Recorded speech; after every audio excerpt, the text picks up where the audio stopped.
but as many as 1 in 4 of us will experience some kind of mental health issue in our lifetime. And half of all mental illness in adults starts before the age of 14, which is why early intervention is essential.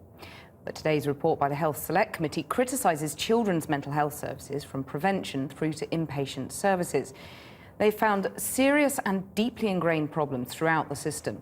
In the last year, 263 children were taken to police cells rather than hospital. And while demand for mental health services is rising, funding is being frozen or cut in many parts of the country. In a moment, we'll be talking to the Health Minister, Norman Lamb. But first, our health and social care correspondent, Victoria MacDonald, reports. Nikki Mattox lost count of the number of times she went to A&E, having tried to take her own life, or because she feared she was about to harm herself. And time after time, she was sent away. I was just constantly trying to find ways that I could kill myself. I took a really big overdose. I had to get medical treatment for it, and I was like a completely different person. The despair Nikki felt is hard to listen to. It all started when she was 14, but it took 6 months before she was even referred to a Children and Adolescent Mental Health Service, or CAMS, team. It was only after I said that I was starting to hear voices as well that they actually said, okay, maybe there is something wrong. I got a referral and I saw them within about a month or 2, I think. Yeah. And did that help? Well, it was good that they said, like, there is something, you're not just okay, because if that's okay, then I don't know what isn't. Nikki's story is unfortunately all too common. Similar cases are threaded through today's report from the Health Select Committee on children's and adolescent mental health services. The report describes a system with serious and deeply ingrained problems of not enough money, not enough beds, too few staff, of waiting for months for a referral for help.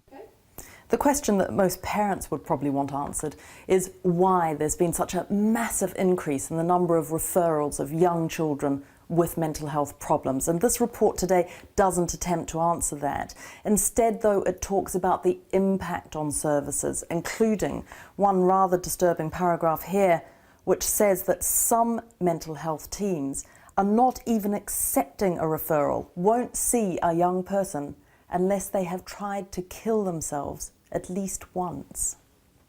Spending more money on us when we're young will stop us ending up in A&E, psychiatric hospitals and prisons. This will save us all millions of pounds in the future.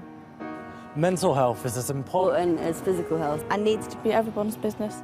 And that pretty much is what today's report says too. Yet the MPs heard that only 6% of the entire mental health budget is spent on children's services.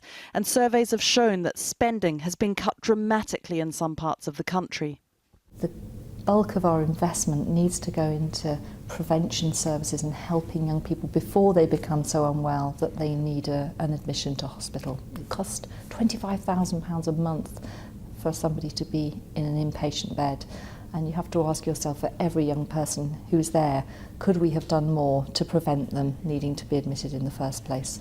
The report talks too about the impact of social media, of cyberbullying, and the need for far more research in this area. They are dealing with unprecedented amount of pressure, and what was bullying in the classroom, where you came out of school, you went home, you shut the door, well, now you come home and you're on your phone and you're on your laptop, and it's everywhere. It never ever stops. The government has set up a task force on children's mental health services, and they've promised more beds, which the committee welcomes. But the emphasis, they say, must be on prevention. If I'd have got the help that I needed at the start when I was 14 and when I asked for help, then I definitely would not have got as bad as I did. And it put them not taking me seriously put my life at risk, and it puts many other people's lives at risk, because if I'd have got the help, it wouldn't have progressed into crisis point like it did.